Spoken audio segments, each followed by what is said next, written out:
तो current affairs के आज के अंक पे मैं आप सभी को करंट अफेयर्स से जुड़े हुए मोस्ट इंपॉर्टेंट टॉपिक पढ़ाने जा रहा हूं। आप सभी मेरे साथ करंट अफेयर्स के सबसे महत्वपूर्ण टॉपिक पढ़ेंगे जो आपके परीक्षा के दृष्टिकोण से जरूरी हैं। तो आज कुछ मैंने पर्सन एंड न्यूज जैसे टॉपिक भी लिए हैं। उनमें से जो पहला टॉपिक है जो आप फोटो देख रहे हैं, ये नीति आयोग के सीईओ, नए सीईओ बने हैं। ठीक है, इनका नाम है BRR सुब्रमण्यम। ठीक है, ये आपको पता होना चाहिए। सभी लोग लिखना चालू करेंगे। ठीक है, नीति आयोग के जो है नए सीईओ हैं। वैसे ये तो काफी टाइम हो गया, 25 फरवरी 2023 को इन्होंने पदभार ग्रहण किया था। इससे पहले परमेश्वरन अय्यर थे। तो परमेश्वरन अय्यर की जगह इन्होंने ली है। इनका नाम है BRR सुब्रमण्यम। BRR सुब्रमण्यम, ठीक है, ध्यान रखना है। BRR सुब्रमण्यम, ठीक है। BRR सुब्रमण्यम,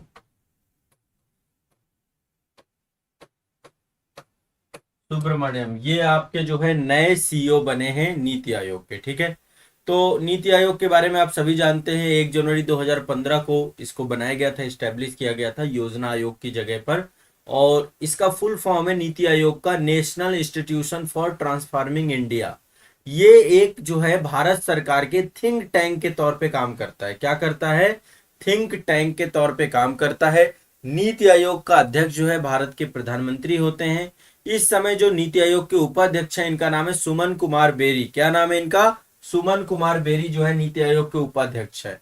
तो नीति आयोग के उपाध्यक्ष है इस समय सुमन कुमार बेरी जी। कौन है? सुमन कुमार बेरी। नीति आयोग के उपाध्यक्ष हैं सुमन कुमार बेरी, ध्यान रखिएगा। और जो सीईओ है, मुख्य कार्यकारी अधिकारी, वो आपके BRR सुब्रमण्यम है। आपके BRR सुब्रमण्यम है यहाँ पे। ठीक है, सुब्रमण्यम आपके BRR सुब्रमण्यम आपके जो है नीति आयोग के सीईओ हैं। इससे पहले परमेश्वरन अय्यर साहब थे। तो 25 जनवरी 2023 से इन्होंने अपना कार्यकाल पदभार संभाला है। एक तो ये ध्यान रखिएगा। एक आपकी गुड न्यूज है, ये हमारा जो सबसे भारत में देखिए त्योहारों का ही देश है ये।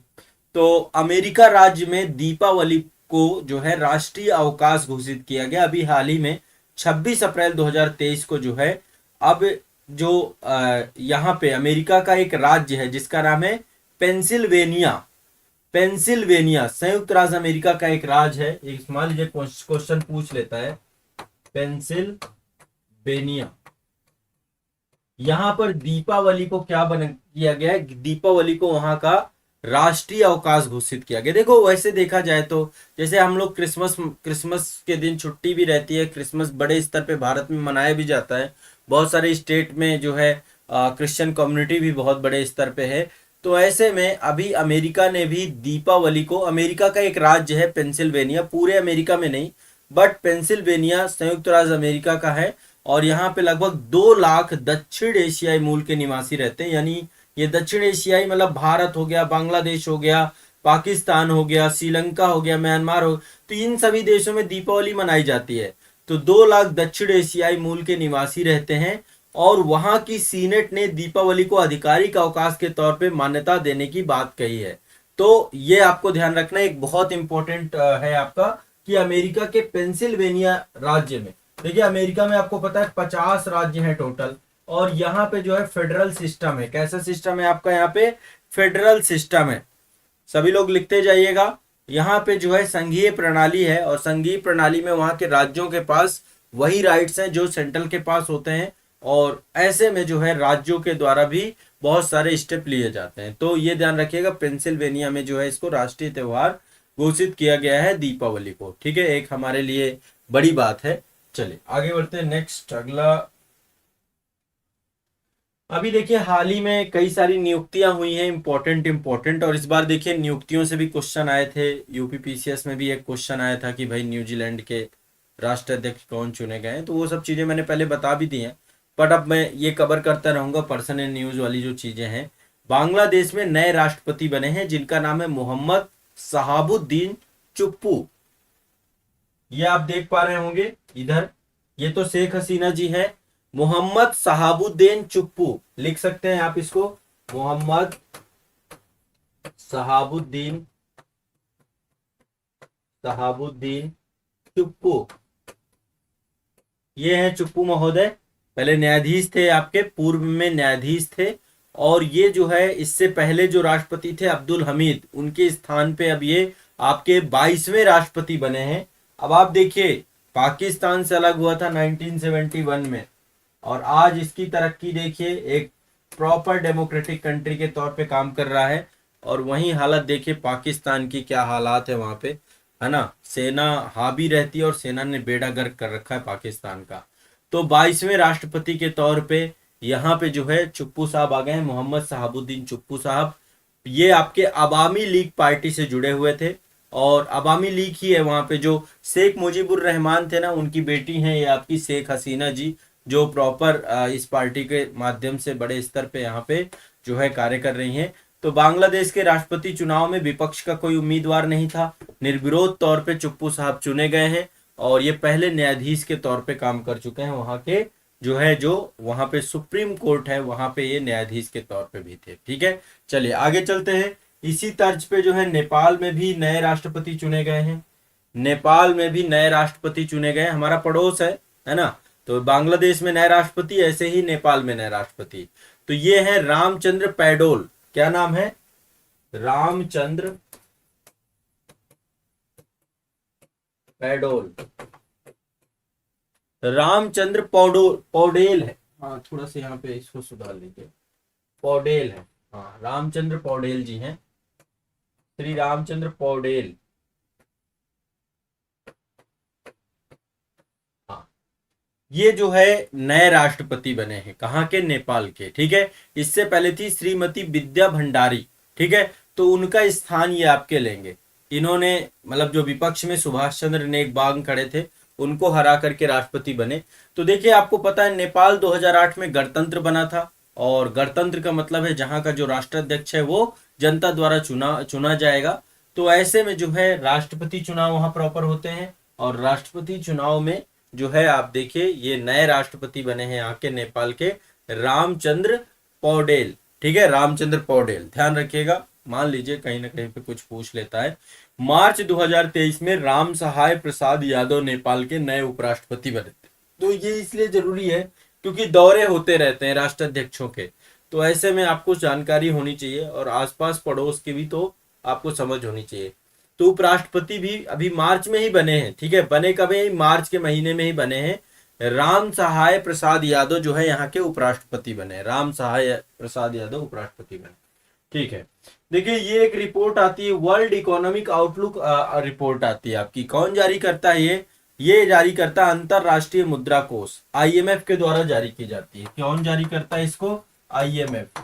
ये एक इकोनॉमिक प्रोस्पेक्टिव की रिपोर्ट है आपकी, वर्ल्ड इकोनॉमिक आउटलुक। ठीक है, तो इसमें जो है अब आपको पता है कि जैसे कोविड के बाद अर्थव्यवस्थाओं ने फिर से रिकवरी ली है, तो इसका थीम था, इसका शीर्षक था इस रिपोर्ट का, अ रॉकी रिकवरी। ठीक है, इसका शीर्षक क्या था, अ रॉकी रिकवरी,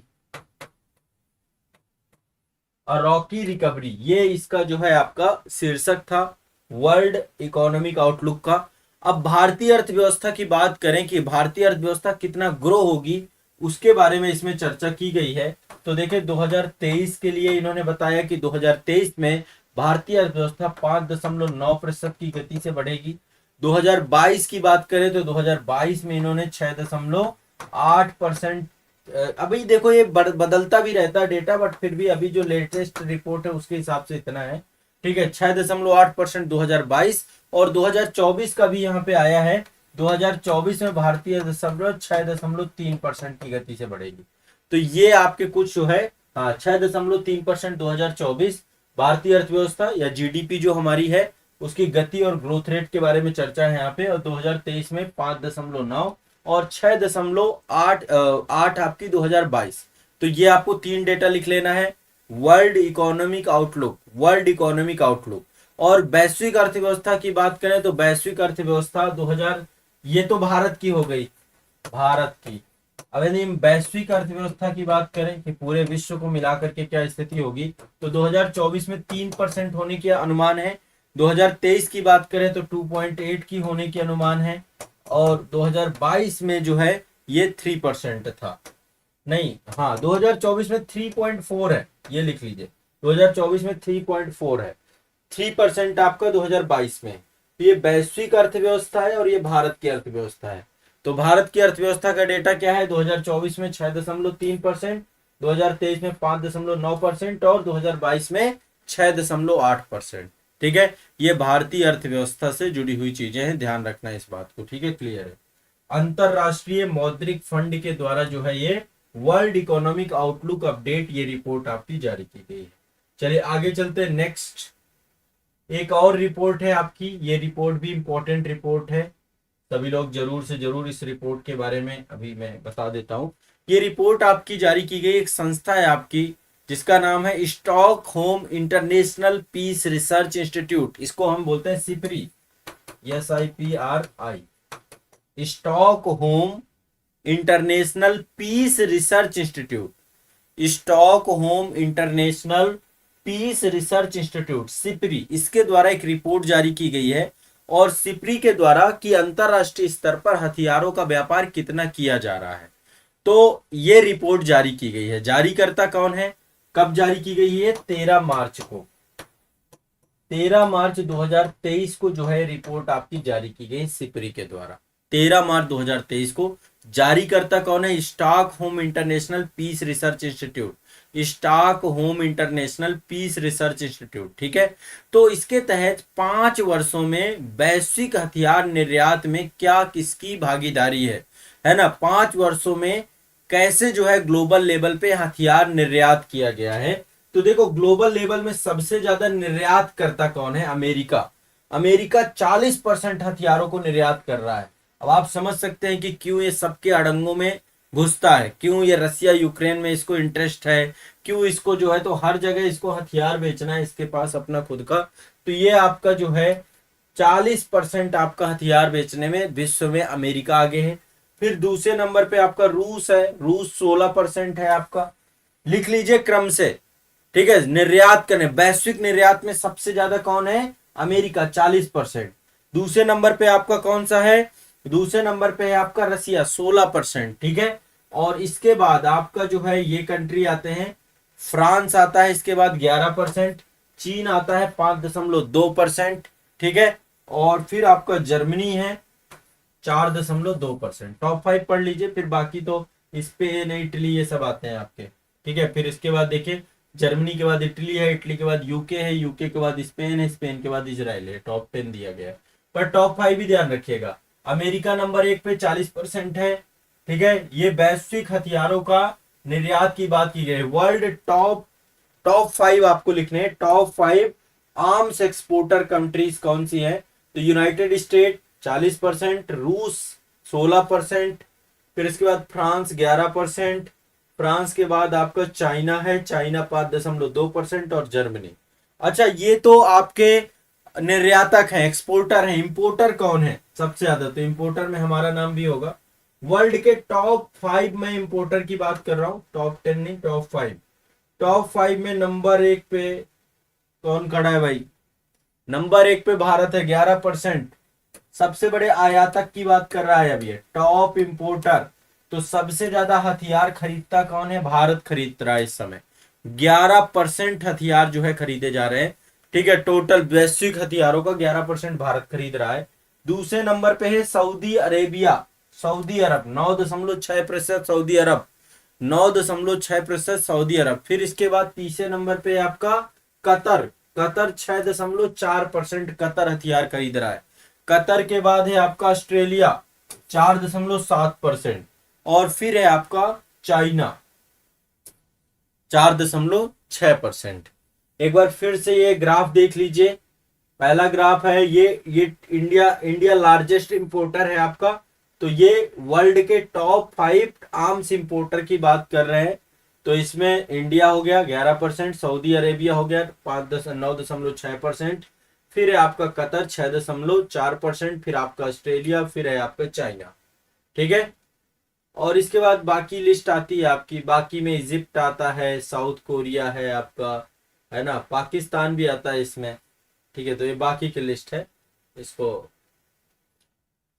टॉप 5 एक्सपोर्टर बता दिए मैंने और टॉप 5 इंपोर्टर बता दिए। एक्सपोर्टर में आपका अमेरिका है, फिर रूस है, फ्रांस है, चीन है, जर्मनी है। और इंपोर्टर में सबसे ज्यादा आयातक में भारत है, सऊदी अरब है, कतर है, ऑस्ट्रेलिया है, चीन। ये आपको ध्यान रखना। क्लियर, स्पष्ट है? चलो, ये आपके विश्व के 50 महानतम देशों की लिस्ट जारी की गई थी। ठीक है, टाइम्स पत्रिका के द्वारा। टाइम्स पत्रिका है ना आपकी, तो टाइम्स पत्रिका के द्वारा विश्व के 50 महानतम जो है स्थलों की लिस्ट जारी की गई थी, जिसमें 2 स्थल भारत के थे। ये लिस्ट आपकी कब जारी हुई थी? 16 मार्च को जारी हुई थी। 16 मार्च को टाइम्स पत्रिका के द्वारा, टाइम्स पत्रिका के द्वारा वर्ल्ड लार्ज ग्रेटेस्ट प्लेस, विश्व के 50 महानतम स्थलों को जारी किया गया था। स्थलों की लिस्ट जारी की गई थी। विश्व के 50 महानतम स्थलों की लिस्ट जारी की गई थी 16 मार्च 2023 को यह लिस्ट जारी की गई। इसके तहत भारत के 2 स्थल हैं आपके। पहला स्थल कौन सा है? पहला स्थल है केंद्र शासित प्रदेश लद्दाख। पहला स्थल है केंद्र शासित प्रदेश लद्दाख। विश्व के 50 महानतम स्थलों में नंबर 1 विश्व का, मतलब भारत का आपका जो है वो लद्दाख है। यहाँ पे क्या है? यहाँ पे एक तो पहला डार्क स्काई अभ्यारण्य बनाया जा रहा है ना, रात में आप जो है आसमान देख सकते हैं, तो डार्क स्काई अभ्यारण्य यहाँ पे बनाया जा रहा है। इसके अलावा यहाँ पे चांगथांग वन्य जीव अभ्यारण्य है, उसमें जो है आपका पूरा डार्क स्काई अभ्यारण्य जारी किया जाएगा। इसके अलावा तिब्बती बौद्ध संस्कृति के लिए ये आपका लद्दाख बहुत प्रसिद्ध है, इसलिए जो है तिब्बती बौद्ध संस्कृति तिब्बत से ही लगा हुआ है, सटा हुआ है, जम्मू कश्मीर का हिस्सा पहले होता था, अब ये पूरा केंद्र शासित प्रदेश बना दिया गया है। तो आपका लद्दाख को जो है विश्व के महानतम स्थलों में पहला ये। दूसरा मयूरभंज, मयूरभंज आपका उड़ीसा में पड़ता है। मयूरभंज, मयूरभंज उड़ीसा में पड़ता है। और यहाँ पे जो है एक तो सबसे पहली बात, मयूरभंज में ही छऊ नृत्य है। छऊ नृत्य, छऊ नृत्य यहाँ पे बहुत फेमस है। छऊ नृत्य आपका यूनेस्को की अमूर्त सांस्कृतिक विरासत सूची में शामिल है। और यहाँ पे सिंपली पार राष्ट्रीय पार्क है। सिंपली पार राष्ट्रीय पार्क में काले बाघ पाए जाते हैं, काले बाघों के लिए प्रसिद्ध है आपका। ठीक है, उड़ीसा में ही सिंपली पाल जो है राष्ट्रीय पार्क है, वो भी आपका मयूरभंज उड़ीसा में ही पड़ता है, तो वो भी बड़ा फेमस है आपका। तो टाइम्स पत्रिका के द्वारा क्या किया गया है? एक रिपोर्ट जारी की गई है। क्या है? विश्व के 50 महानतम स्थलों की बात की गई है। इसमें से 2 भारत के हैं, लद्दाख और मयूरभंज। वैसे मुझे लगता है ये टॉपिक मैं पहले भी आपको पढ़ा चुका हूँ, रिवीजन ही आपका ये हो रहा है। ठीक है, आगे चलते हैं। नेक्स्ट अगला है आपका, हाँ ये देखिए आपका 2 स्थल भारत के हैं इसमें। अगला है लॉजिस्टिक परफॉर्मेंस इंडेक्स, है ना, logistic performance index 2023। Logistic performance index 2023 21 अप्रैल 2023 को जो है ये जारी किया गया है। कब जारी किया गया है? 21 अप्रैल 2023 को जारी है आपका ये। ठीक है, ये पूरा इंडेक्स जारी है। अब इस इंडेक्स में ये विश्व बैंक के द्वारा जारी किया गया है। किसके द्वारा? विश्व बैंक के द्वारा जारी किया गया है। टोटल 139 देश थे इसमें, टोटल 139 देश थे। अब यहाँ पे शीर्ष में देखा जाए तो शीर्ष में जो देश है वो है सिंगापुर। नंबर 1 पे है सिंगापुर। हर 5 साल, मतलब 5 साल में लॉजिस्टिक का पूरा एक अप्रोच इसमें देखा जाता है कि कौन सी कंट्री का कौन सा रैंक है आपका। तो सिंगापुर नंबर 1 पे है। सिंगापुर लॉजिस्टिक ट्रेड को लेकर के नंबर 1 पे सिंगापुर, फिर फिनलैंड, फिर डेनमार्क, यही कंट्री है आपकी। हम भारत की बात करते हैं तो भारत इसमें 38 रैंक में पहुंच गया है। 2014 में भारत जो है आपका 54वें स्थान में हुआ करता था, अब 16 रैंक जो है सुधार हुआ है और 2022 में 38वीं रैंक में भारत पहुंच गया है। ठीक है, 38वें रैंक में भारत पहुंच गया है। ठीक है, ध्यान रखिएगा। तो लॉजिस्टिक परफॉर्मेंस इंडेक्स ये विश्व बैंक के द्वारा जारी किया जाता है। किसके द्वारा? वर्ल्ड बैंक के द्वारा जारी किया जाता है और ये 21 अप्रैल 2023 को हाल ही में जारी किया गया है। इसमें जो है भारत की रैंक मैंने आपको बता दी। भारत की रैंक कौन सी है? 38वीं 38, नंबर 1 पे सिंगापुर है, नंबर 1 पे सिंगापुर, फिर इसके बाद फिनलैंड आता है, फिर इसके बाद डेनमार्क आता है। ठीक है, तो ये आपको ध्यान रखना है। क्लियर है, स्पष्ट है। लॉजिस्टिक परफॉर्मेंस इंडेक्स, तो ये आपका एक तो लॉजिस्टिक परफॉर्मेंस इंडेक्स, भारत की रैंक 38 हो गई आपकी। टाइम्स पत्रिका के द्वारा मयूरभंज और लद्दाख को जो है विश्व के 50 महानतम स्थल, ये आपका जो है वर्ल्ड के टॉप 5 आर्म्स इंपोर्टर और एक्सपोर्टर की लिस्ट आपको मैंने बता दी। ठीक है, और इसके बाद जो है वर्ल्ड इकोनॉमिक आउटलुक में भारत की ग्रोथ रेट कितनी बताई गई है, इसके बारे में चर्चा हो गई। नेपाल के नए राष्ट्रपति की बात हो गई है, और ये बांग्लादेश के नए राष्ट्रपति की बात हो गई। इसके बाद नीति आयोग के सीईओ की बात हो गई, ये मैं पहले भी बता चुका था। और पेंसिल्वेनिया में जो है दीपावली को नई छुट्टी के तौर पे घोषित किया गया है। तो ये आपके करंट अफेयर्स से जुड़े हुए आपके इंपॉर्टेंट 5 टॉपिक मुझे बताने होते हैं, 5 से 6 टॉपिक 7 टॉपिक मैंने आज आपको बता दिए।